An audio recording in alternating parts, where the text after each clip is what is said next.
Again. Down. The morning Nina handed her husband divorce papers. She was wearing the white blouse she'd bought with his credit card.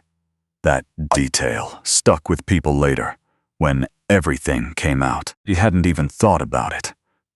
Why would she? For 11 years, she'd been the one managing appearances. The nice blouse, the clean apartment, the excuse she gave neighbors when they asked why her husband came home, smelling like motor oil instead of cologne. His name was Elliot Marsh, and the morning his wife told him their marriage was over, he was sitting at the kitchen table with a mug of black coffee, still in his work uniform, because he'd pulled a double shift the night before delivering freight across 3 counties. He didn't argue. That was the part Nina hadn't prepared for. She'd rehearsed this conversation with her sister. She'd even rehearsed it in the car. On the way home, Kevin sitting in the passenger seat, coaching her through it like she was about to give a presentation. Be firm. Don't let him make it emotional. If he cries, don't back down. But Elliot didn't cry. He looked at the papers for a long moment. Then he looked at her. Then he picked up his coffee mug and took a slow sip, the way he always did when he was thinking something through. And he said, quietly, "Okay." Just that. Okay. Nina had been so ready to fight that the word landed like a door, closing softly instead of slamming. She didn't know what to do with it. "Kevin and I have been," she started. "I know," Elliot said. She blinked. "You know?" "Nina." He set the mug down. "I've known for 8 months." The kitchen went very quiet. Outside, their son Owen was in the backyard, kicking a soccer ball against the fence. The way he did. Every Saturday morning, the rhythmic thud of it, the only sound between them. He found her voice eventually. "Then why didn't you?" "Because of Owen." He stood up. He was still in the uniform, the gray work shirt with the patch on the chest that said E. Marsh, the boots that needed replacing 3 months ago and still hadn't been replaced. Because there were school fees, and a busted water heater, and 100 other things that always came first. I was waiting until the school year ended, so he wouldn't have to switch schools mid-semester. Nina stared at him. There was something in the way he said it, not like an accusation, just like a fact, that made the blouse suddenly feel very uncomfortable. "Where will you go?" she asked. He shrugged. "I'll figure it out." She signed the papers herself first, then slid them across the table. He picked up the pen. His hands, she noticed, were the same hands they'd always been. Calloused, nicked at the knuckles, permanently marked at the edges of the fingernails with grease that no amount of scrubbing fully removed. 11 years of hands. She looked away. He signed. The apartment Elliot moved into was on Garner Street, 2 blocks from the freight depot, on the 3rd floor of a building, where the elevator worked roughly half the time. It was small enough that Owen's pull-out cot nearly touched the kitchen table, which meant on the weekends Owen stayed over. They ate breakfast with their knees almost touching, passing the orange juice back and forth, like they were on a boat. Owen was 9. He had his father's way of going quiet when something was bothering him, holding it in, until it came out sideways. A sudden irritability, a morning where he couldn't tie his shoes right and threw them across the room in frustration, a night where he climbed into the pull-out cot and didn't say goodnight. Elliot understood that. He'd been the same way as a kid. He didn't talk about Kevin in front of Owen. He didn't talk about Nina either. Except practically. Your mom will pick you up. At 4, your mom signed the permission slip. Your mom says you've got a dentist appointment Thursday. He kept his voice level when he said her name. He kept his face neutral. whatever he felt about it. And there were nights, long nights on the freight route, where what he felt was enormous and shapeless and had no good name. He kept it in the cab of the truck, somewhere between mile marker 40 and the highway interchange, and left it there. What he didn't keep in the cab of the truck was the phone call he'd gotten 11 days after the divorce was finalized. From a man named Hargrove, specifically from a man named Hargrove, who ran the legal division of a company called Crestline Capital. A company Elliot had been quietly watching for 4 years, shut it down, building a position in piece by piece, asset by asset, the way you build something when you have time and patience and a very particular reason to be careful about. Who knows what you're doing? Hargrove was calling because someone had leaked. Not everything, not even close to everything, but enough that 2 of the company's board members were now asking questions. And the questions were pointed in Elliot's direction, and Hargrove needed to know how Elliot wanted to handle it. Quietly, Elliot said. And if they push, then we stop being quiet. He hung up and merged onto the highway, Durr said. The freight in the back of the truck shifted slightly with the turn. He set it down. Outside the window, the city rolled past in its usual way. Overpasses and parking structures in the backs of buildings that no one decorated because no one was supposed to see them from this angle. He'd started driving freight when Owen was 2 years old. Not because he had to, because it was the only job where he could be completely alone for 8 hours at a stretch, where the work was physical and the silence was real, and no one needed anything from him, except that he show up and do the route, accepted known. He was good at showing up and doing the route. He was less good, it turned out, at helping his wife understand why a man with a law degree and a portfolio worth more than the building they lived in was choosing to spend his days in a gray work shirt. He tried to explain it once, early on. She hadn't been curious. She'd been bewildered, and then impatient, and then quietly, steadily embarrassed. My husband works freight. He'd seen her figure out how to say it over the years, the slight adjustment in tone depending on who was asking. He didn't hold it against her. Not exactly.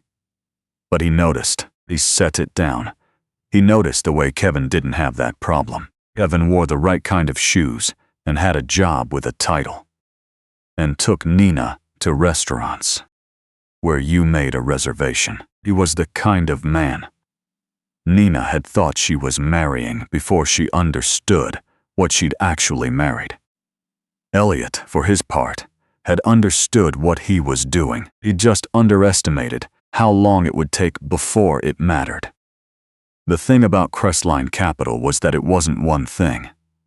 It was a holding company, technically, but the holdings were deliberately obscure. Obscure. Real estate structured through subsidiaries. Commercial logistics contracts run through third parties. A regional energy deal that looked modest on paper. Meant, until you understood the development rights attached to it. That's tone. Elliot had spent the better part of a decade building that structure, not because he wanted to be invisible, but because he'd watched his father's companies get stripped apart by people who saw it coming before his father did. He had seen his father's face the morning the lawyers arrived. He'd been 17. He'd never stopped seeing it. So he'd made himself patient. He'd made himself boring. He'd filed the paperwork in the right order. Hired the right people. People like Hargrove, who understood that discretion wasn't cowardice. It was strategy, and he'd waited. He'd also, somewhere along the way, gotten married and warm and good at the things he wasn't good at. And He'd watched that marriage go sideways in slow motion for the last 3 years, and he'd made a decision that he still wasn't entirely sure was right. The decision was this: he wouldn't reveal himself to save the marriage. If Nina stayed, he needed her to stay for the person she could actually see. The man in the work shirt, the man with the truck and the Garner Street apartment and the grease under his fingernails. Because once she knew, once anyone knew, you could never unknow it. Every choice they made afterward would be shadowed by the question of whether it was really a choice or just arithmetic. He didn't want arithmetic.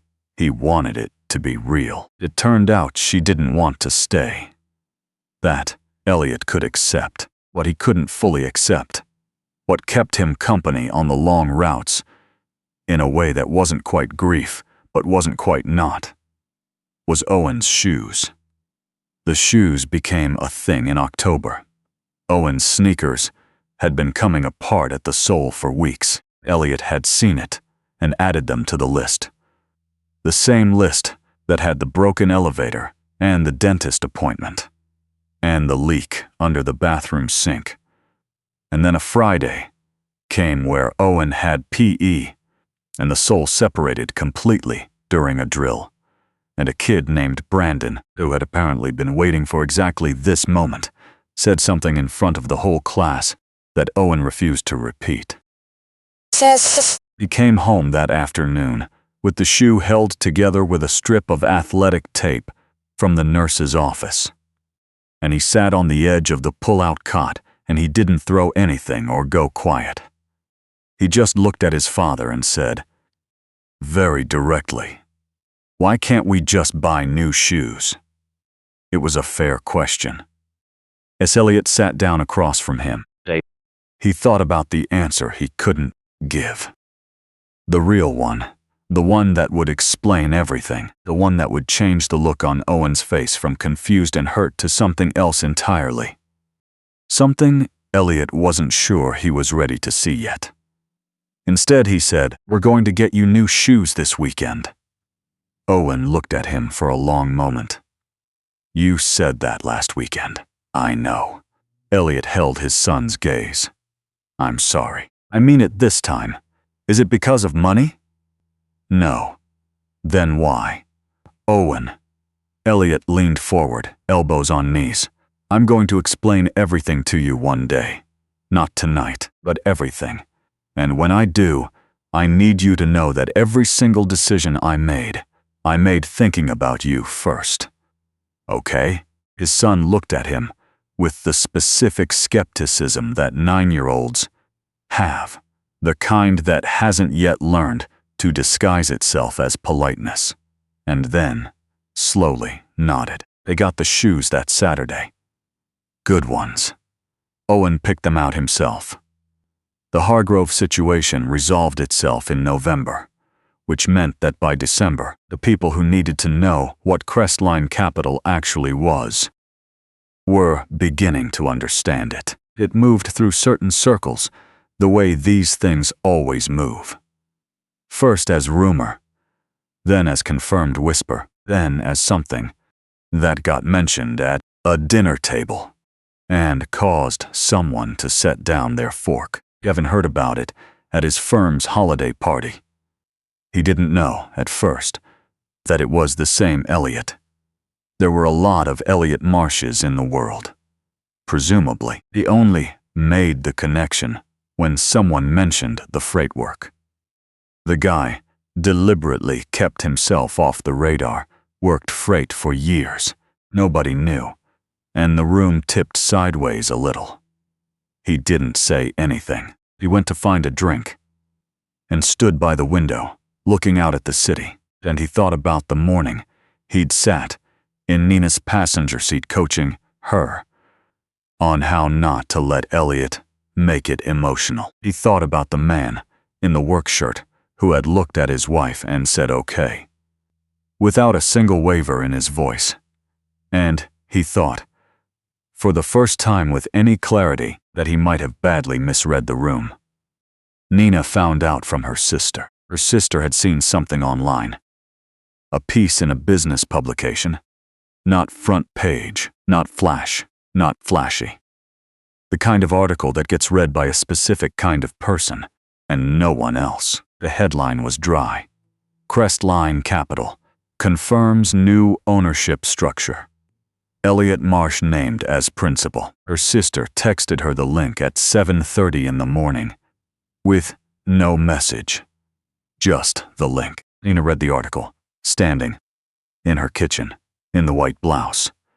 The chamois blouse which she happened to be wearing again. Because it was a Wednesday and she wore it most Wednesdays. She read it twice.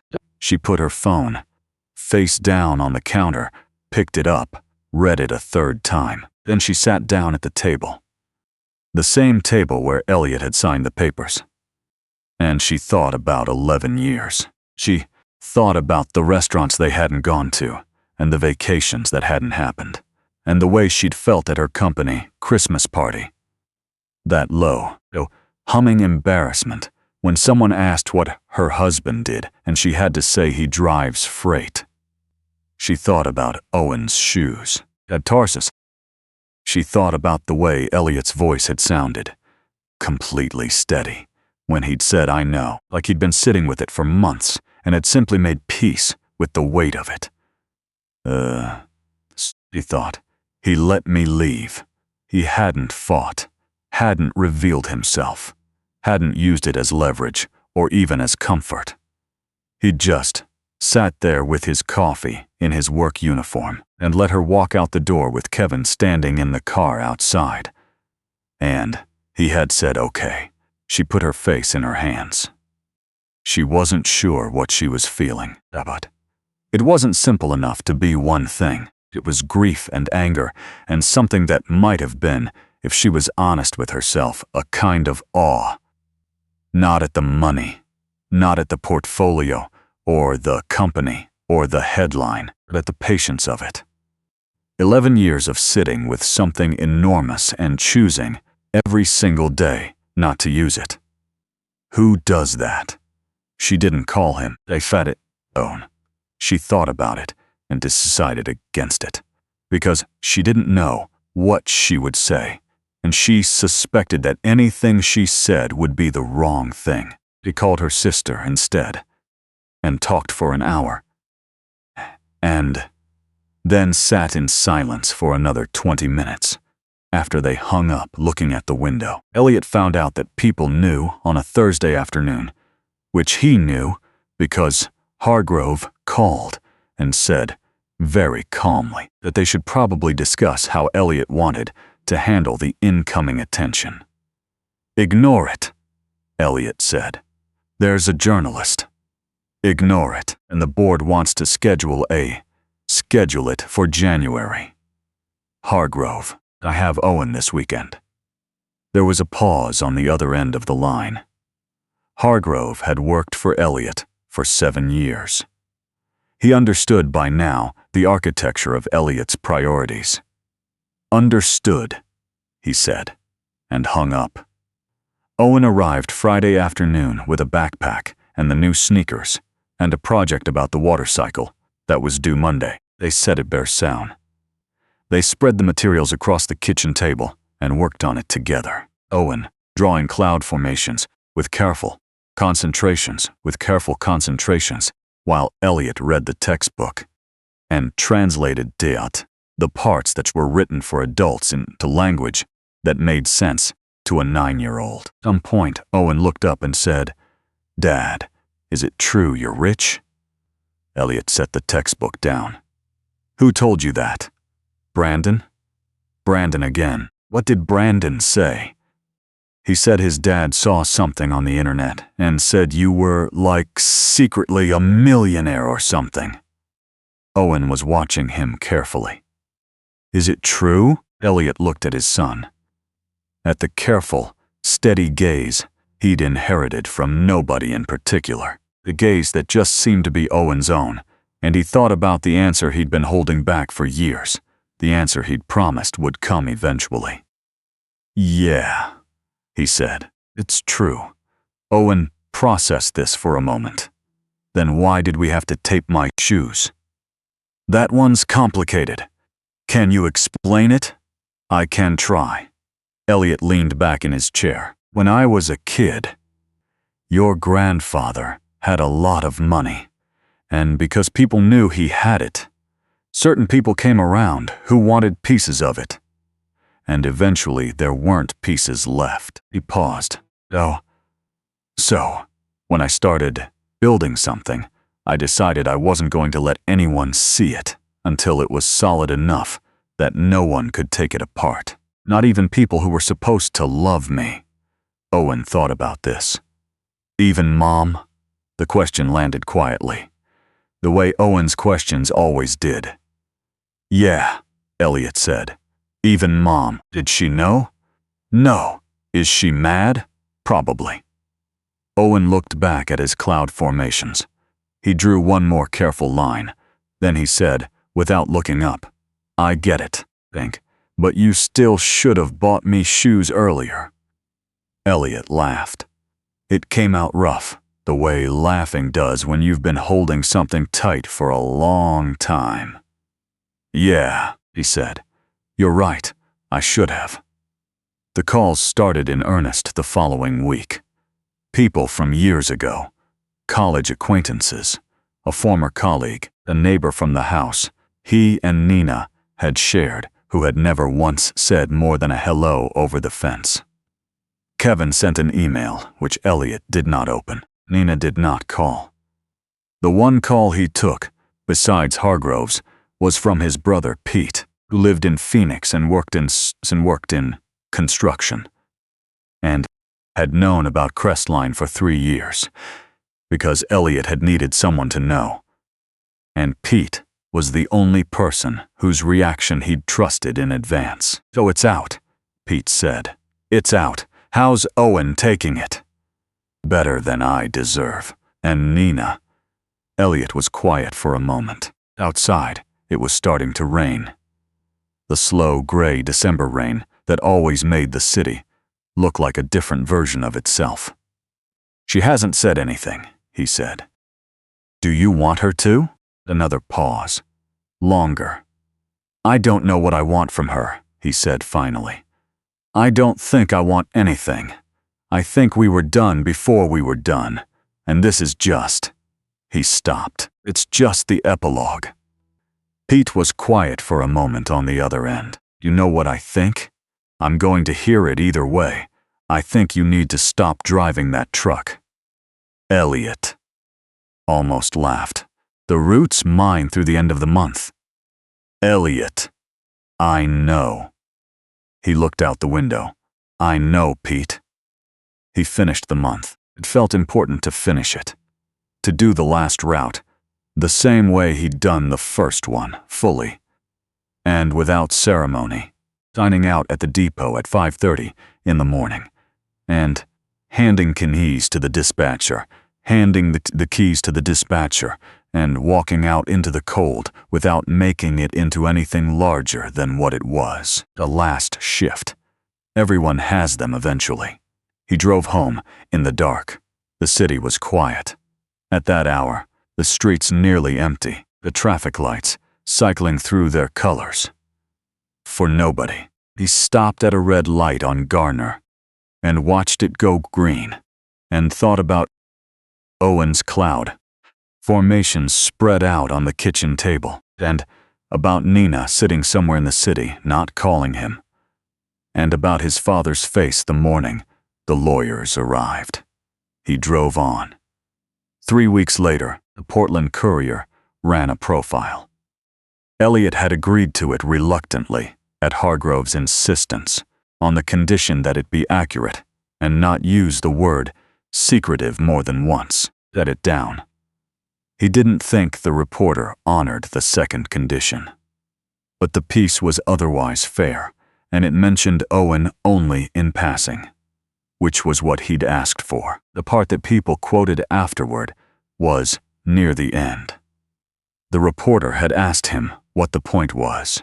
Why the years of concealment? Why the work shirt and the freight routes and the deliberate invisibility? He'd thought about it for a moment. Then he'd said, I wanted to know what I was worth when no one knew what I was worth. I think that's the only way to know for real. The reporter had waited to see if there was more. There wasn't. On a Saturday in January, Owen came over for the weekend. He arrived with a new backpack. A thing Kevin had apparently bought him. Bright red, with a logo Owen couldn't identify. And he dropped it inside the door and immediately looked at the kitchen table. Can we make pancakes? He asked. Yeah, Elliot said. We can make pancakes. They made pancakes. Owen was in charge of the blueberries, which meant the first batch was slightly overwhelming in the blueberry department. But neither of them mentioned it. They ate at the kitchen table, Owen's knees almost touching, passing the syrup back and forth.